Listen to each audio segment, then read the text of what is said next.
చాలా ముఖ్యమైన విషయం, చాలా ఆశీర్వాదకరమైన విషయం. అంధకార సంబంధమైన అధికారము నుండి మనలను తాను ప్రేమించిన తన కుమారుని యొక్క రాజ్య నివాసులుగా చేసింది. Okay, we are citizens in the kingdom of God. దేవుని రాజ్యంలో మనము పౌరులం. అర్థమవుతుందా? మనము విజిటింగ్కి వెళ్ళలేదు, ఏదో 4 రోజులుండి దేవుని రాజ్యంలో 4 రోజులుండి మళ్ళీ ఇక్కడికి వద్దామని మనము వెళ్ళలేదు. మనల్ని అక్కడ సిటిజన్షిప్ ఇచ్చాడు దేవుడు మనకు. దేవుని రాజ్యంలో, యేసుక్రీస్తు రాజ్యంలో మనకు సభ్యత్వం లేకపోతే మనకు పౌరసత్వం అనేది ఇవ్వబడింది. కాబట్టి మనము నేను కొంతకాలం నేను దేవుని రాజ్యపు నివాసిగా ఉంటాను, మళ్ళీ కొన్ని రోజులు నేను అంధకార సంబంధమైన అధికారం కింద ఉంటాను అంటే అది వీలు కాని పని.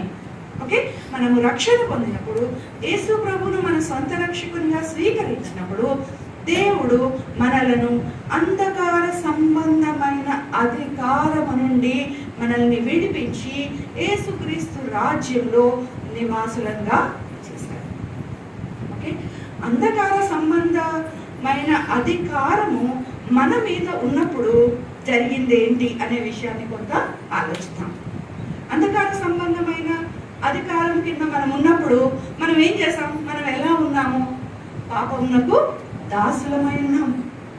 ఏం చేసినా, ఎంత చేసినా పాపమే చేస్తూ ఉంటాం. నేను మంచిగా బతకాలి, నేను నీతిగా బతకాలి అంటే మనకు చేత కాదు. ఎంతకీ మనము ఆ స్వభావములకు, ఆ ఇష్టాలకు, ఆ పద్ధతులకు మాత్రమే మనము లోపడుతూ ఉంటాము.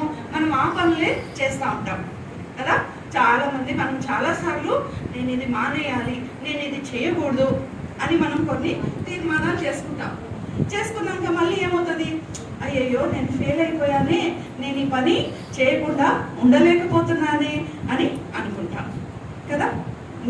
నా జీవితంలో అలా జరిగింది, అట్లానే మరి మీ జీవితంలో కూడా జరిగిందని నేను అనుకుంటున్నాను.